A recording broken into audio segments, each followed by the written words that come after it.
Hello, I'm Karen, an architect by trade, and today I'm stepping into a new role, that of a bride. As I walk down the aisle, I'm filled with anticipation.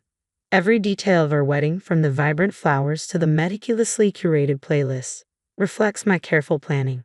I've always imagined this day as a scene from a romance novel, a joyous celebration of our love.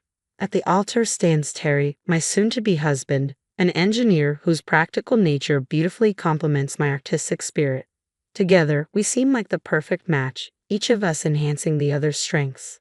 But as I draw nearer, I catch a flicker of concern in Terry's eyes, which I chalk up to typical pre-wedding jitters. Nearby, I overhear his mother, Melissa, whispering with an unsettling intensity, her smile masking an unspoken tension. As the ceremony progresses, Terry's vows feel oddly distant, and there's a noticeable pause before he says, "I do." During the ring exchange, Melissa makes a point of snapping photos, her tone more cautious than celebratory. At the reception, she offers subtly critical compliments about my dress, praising its beauty while hinting at its unconventional style, as if to say we're celebrating love in a way that's not quite right. I try to brush off Melissa's veiled criticisms, but before the situation can escalate, Terry intervenes, asking his mother for a moment alone with me. His tone feels more resigned than supportive, adding an unexpected weight to what should be a joyful day. As I look around for reassurance, I can't shake the sense that something is off. The tension is palpable, and the warning signs are impossible to ignore. As we step onto the dance floor for our first dance, the physical space between us reflects an emotional gulf. Though we move in sync, we feel worlds apart. The song meant to symbolize our union now seems bitterly ironic. As the last notes fade, Terry's attempt at comfort only deepens the chasm between us. "So, Mrs. Karen, ready for forever?" he asks, the irony hanging heavy in the air. I want to voice my uncertainties, to question if our future will always be clouded by today's discomfort. Instead, I hide my doubts behind a tentative smile, clinging to the hope that the dark clouds will eventually clear, that this rocky beginning isn't a glimpse into our future. Little did I know, this day was just the prelude to a challenging period that would test not only the resilience of our marriage but also my own identity. As we raise our glasses in a toast to our union, the celebratory words ring hollow, overshadowed by an unsettling sense of loss. The journey back to my charming three-bedroom house, a symbol of my hard-won independence, should have marked the beginning of our shared life. Instead, it quickly turned into a battleground of conflicts that felt more like intrusions than the start of marital harmony. Melissa, living just a stone's throw away, began to drop by unannounced with alarming frequency. Her criticisms were relentless, targeting everything from my cooking to our home decor. Whether she was disparaging my culinary skills or critiquing the bathroom tiles, her remarks were consistently harsh. Terry's attempts to mediate felt weak, more performative than protective. The turning point came one afternoon when Melissa arrived with suitcases in hand, her intentions unmistakable. "I'll be staying here now," she declared, breezing past me to claim my favorite cozy corner by the window, my sanctuary for quiet reflection. "This spot will suit me just fine," she announced, leaving no room for debate. Watching her settle in, my heart sank. I caught Terry's eye, silently pleading for him to defend the sanctity of our home. In a moment that called for unity, I pulled him aside, my voice trembling with emotion. "This is our home, Terry. Shouldn't we have talked about this together?" His expression was distant, lacking the warmth that once comforted me. "Mom's getting older, Karen. It's not fair for her to be alone. She needs to be with family," he explained, emphasizing family in a way that made me feel more like an outsider than a partner. "So I'm not family, is that it?" The words tumbled out, heavy with hurt as tears threatened to spill. Terry responded quickly, impatience creeping into his tone. "You know that's not what I mean, Karen. But I owe it to her." "What about what we owe each other? Aren't we supposed to be building our life together, not reshaping it to accommodate your mom as a permanent third wheel?" I argued, feeling as though my words were merely bouncing off him. My concerns and feelings seemed to vanish into thin air, and just like that, the decision was made. Melissa's presence in our home was a done deal. My objections were overridden, and with her in the house, the atmosphere shifted dramatically. Every space that once held our shared dreams now felt heavy with tension and disagreement. My cherished reading nook was overtaken by her belongings, while the kitchen transformed into a battleground marked by her relentless critiques. The man I married, Terry, now seemed more aligned with Melissa than with me. It dawned on me that this battle wasn't just about my marriage or my personal space. It was about my identity, my dignity, and my peace. How did we get here?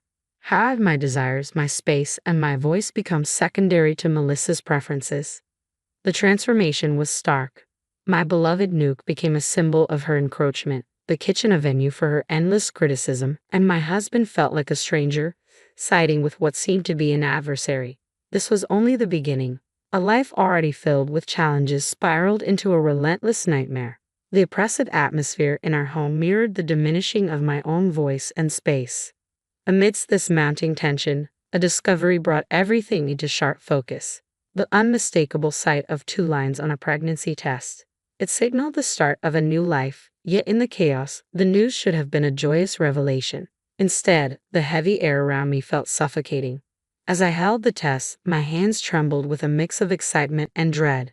This milestone, which I had always envisioned as one of the happiest moments of my life, now felt like an overwhelming burden. Alone in the bathroom, tears welled up as I confronted my reflection. The reality hit hard. The stakes were now much higher. When I finally shared the news with Terry, his reaction was underwhelming. "Well, that's something," he muttered, quickly shifting the conversation to some renovation idea his mother had proposed. Melissa didn't see my pregnancy as exciting news. She viewed it as her new project. She took it upon herself to manage every aspect, from my diet to the birthing plan, all under the guise of being helpful. Her interference soon became oppressive. She scrutinized every bite I took, casting judgmental glances at even the simplest meals and questioning my weight management. Despite my assurances that everything was doctor-approved, she would scoff, convinced her old-school methods were superior to modern medical advice. As my pregnancy advanced, Melissa's control over my life grew even more intrusive. She expected me to maintain our home to her strict standards, regardless of my physical state. "Karen, why isn't the living room clean yet?" she demanded, comfortably ensconced in my reading nook, now her base for endless phone scrolling and TV watching. My pleas for rest were dismissed. She saw my pregnancy as no excuse for laziness. Terry's silence during these interactions only deepened the tension, his lack of support becoming painfully evident. It all came to a head during a dinner that escalated into a heated argument over baby names. When Melissa sharply criticized the name I had chosen, it was the final straw. "Enough, Melissa. This is my child, and I will decide how to name them," I asserted, my patience finally snapping. Her response was one of sheer indignation, as if my desire to control my own life was a direct affront to her. Terry's feeble attempts at mediation often sided with his mother, dismissing me as overly emotional. This only widened the rift between us, underscoring the stark reality. I was not only fighting for my voice and space in my own home, but now, more critically, for the right to shape my future and that of my child. Amid all the chaos, the revelation that I was pregnant deepened the already suffocating atmosphere of our household. As I held the pregnancy test, my hands trembled with a mix of anticipation and dread. I had always imagined that discovering I was pregnant would be one of the most joyful moments of my life, filled with excitement and celebration. Instead, as I stood alone in the bathroom, tears welling in my eyes, this milestone felt like an overwhelming burden. When I finally shared the news with Terry, his reaction was disappointingly subdued. "Well, that's something," he muttered, quickly shifting the subject to a renovation idea his mother had proposed. It was clear that Melissa viewed my pregnancy not just as news but as her new project. She took it upon herself to oversee every aspect, from my diet to the birthing plan, all under the guise of being helpful. Melissa's interference soon morphed into outright control. She monitored every bite I took, casting judgmental glances at even the simplest meals and questioning my weight management. Despite my assurances that my diet was doctor-approved, she would scoff, convinced that her outdated knowledge was superior to modern medical advice. As my pregnancy progressed, Melissa's demands grew increasingly unreasonable. She expected me to maintain the house to her exacting standards, regardless of my condition. "Karen, why isn't the living room clean yet?" she would demand from her new command post in my once peaceful reading nook, which she had turned into her base for endless phone scrolling and TV watching. My pleas for rest were dismissed. She regarded pregnancy as no excuse for laziness. Terry's silence during these interactions only intensified the tension, his lack of support glaringly obvious. This became painfully clear during a dinner that spiraled into an argument over baby names. When Melissa harshly critiqued the name I had chosen, it was the final straw. Enough, Melissa. This is my child, and I will decide how to name them, I declared, my patience completely eroded. Her reaction was one of sheer indignation, as if my desire to make decisions about my own life was a direct affront to her. Terry's feeble attempts at mediation often sided with his mother, dismissing me as overly emotional and deepening the rift between us. I felt more isolated than ever, trapped in a home that had transformed into a battleground where my voice felt increasingly insignificant. It was no longer just about selecting a baby name. It was about reclaiming my autonomy, my dignity, and the sense of belonging that had been steadily undermined by Melissa's domineering presence. As I stared at the reflection of my once gleaming wedding ring, I realized just how far I had drifted from the woman I used to be.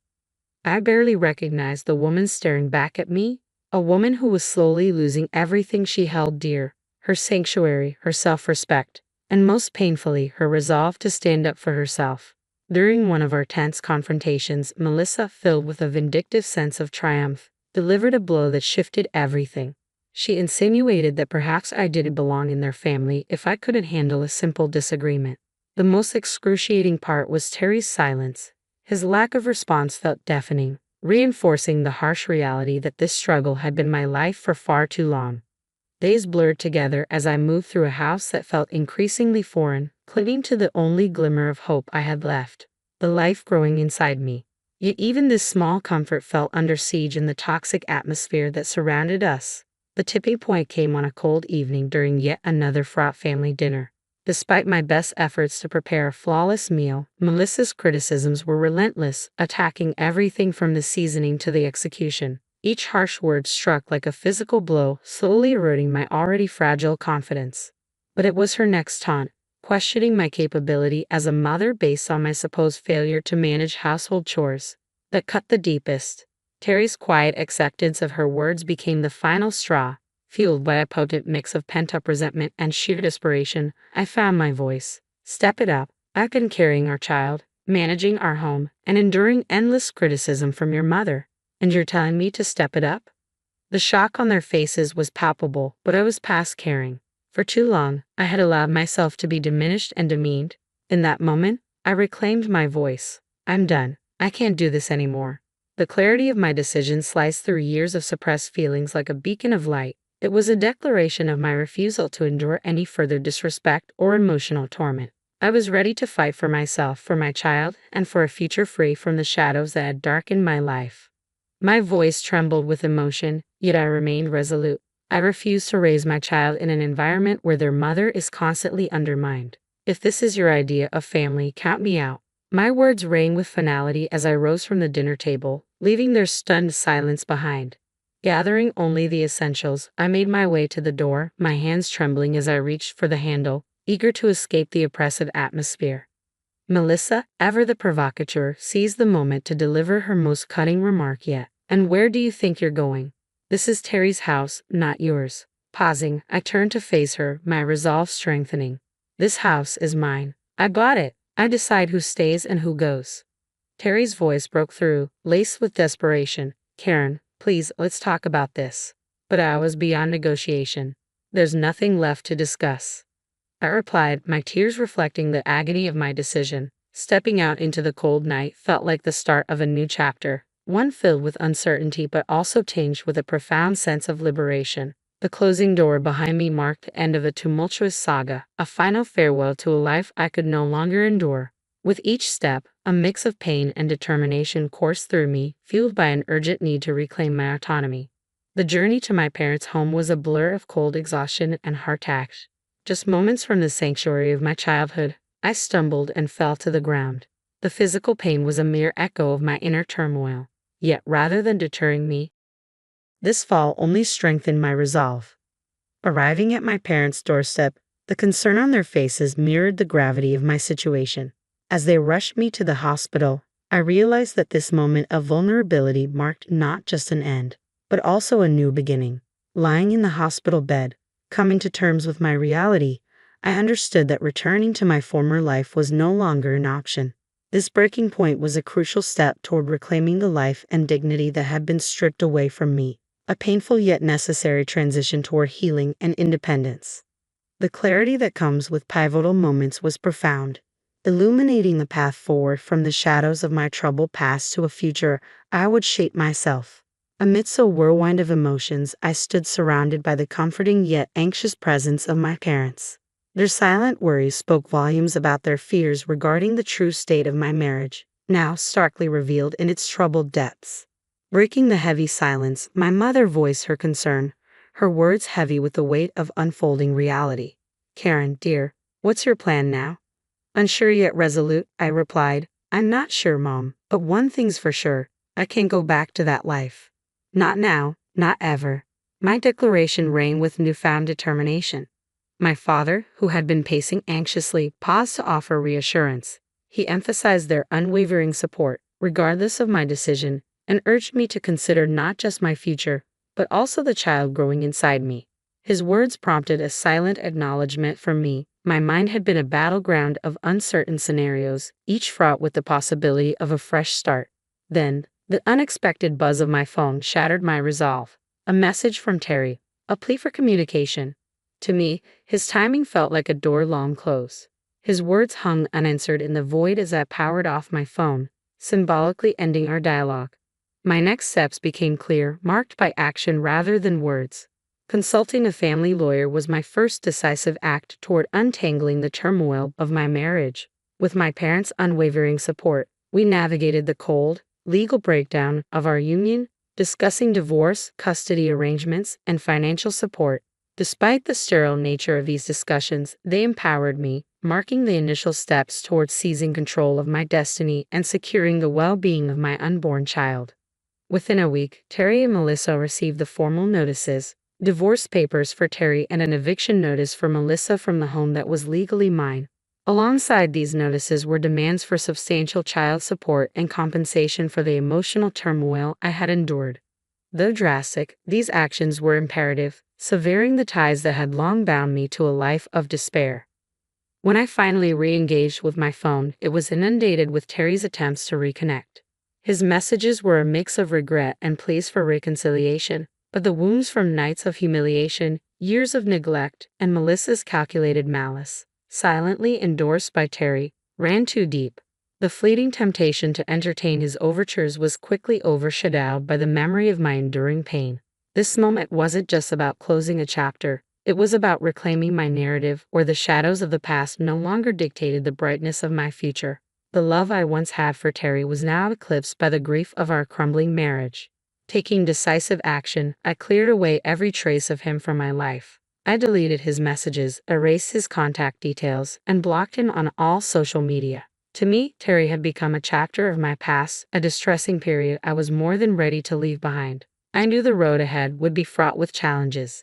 Navigating a divorce with a child on the way was no simple journey, but I was determined to forge my path, stepping away from the suffocating shadows that had once engulfed me toward a future brimming with hope.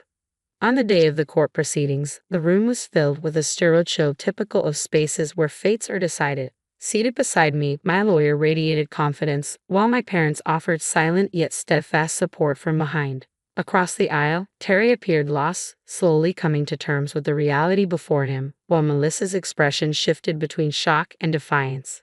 As the session commenced and the judge entered, prompting everyone to rise, a whirlwind of legal motions and arguments unfolded. For the first time, it seemed as though Terry and Melissa were truly grasping the repercussions of their actions, not just in legal terms but through my eyes as well. When Melissa was called to testify, her usual bravado faded. She attempted to frame her intrusions as concern for her son's well-being, but her arguments fell flat under the judge's skeptical scrutiny. In a clear and firm verdict, I was granted a full divorce and sole custody of our unborn child. Terry was ordered to provide child support, and Melissa faced a substantial fine for emotional abuse and harassment, leaving her visibly shaken. As the judge's gavel fell, I felt a wave of liberation mixed with a tinge of melancholy. My marriage had not ended with loud confrontations but rather with the quiet shuffling of papers and the steady voice of justice. This chapter of my life was now firmly closed, paving the way for a fresh start free from the burdens of the past. The cost of my newfound freedom was something I could never have anticipated on the day I exchanged vows. Exiting the courtroom, Terry approached me with bewilderment, voicing his remorse and disbelief at how our lives had unraveled. Yet, as I looked into his eyes, I no longer saw my future but rather a profound void where love had once lived. I never envisioned this as our ending, Terry, but apologies can't undo what's been done, I stated firmly, turning away to leave the past behind. Melissa sought my gaze, perhaps hoping for forgiveness or acknowledgement, but I couldn't afford that closure. She had taken too much from me, and I refused to give her the satisfaction of seeing any further impact on my spirit. Stepping into the embrace of the outside world felt like being welcomed with open arms. The sun shone brighter and the colors appeared more vibrant, as if I were seeing through a new lens, one not clouded by the shadows of past turmoil. My mother's embrace and her words of pride brought tears to my eyes. "You're truly free now, Karen," she said, her voice thick with emotion. "I couldn't have faced this without you and Dad," I replied, my heart swelling with gratitude for their steadfast support. That evening, in the tranquility of what was now solely my home, I discovered a profound peace, alone yet far from lonely. For the first time in what felt like forever, I was free to live on my terms. The path ahead as a single mother seemed daunting, yet as I felt my unborn child's gentle movements, a wave of confidence washed over me. We would navigate this journey together. I was certain of it. The trials I had endured had brought me to this juncture of self-discovery. Though they left scars, these scars told a story of resilience, not surrender. Gazing toward the horizon, I felt propelled not merely by circumstances but by choice. This realization imbued me with a profound sense of empowerment, ready to embrace the future. I was motivated not by obligation but by deliberate determination, recognizing this moment as the dawn of a significant new chapter in my life. I was poised to take on whatever lay ahead with a renewed spirit and unwavering resolve.